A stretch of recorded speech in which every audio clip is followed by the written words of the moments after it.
I'm Laura Banford, and I'm going to show you how to make shrimp two ways.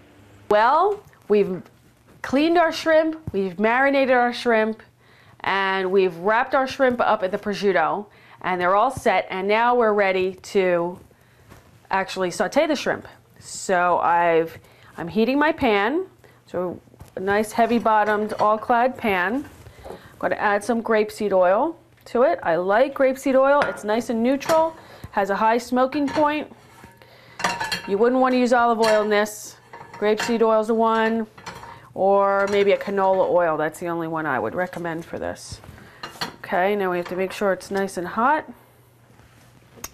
And we're going to lay our shrimp into the pan. You can hear a sizzle. That means the pan was ready.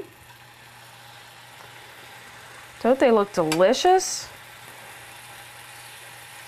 And now they're going to cook side by side for about 2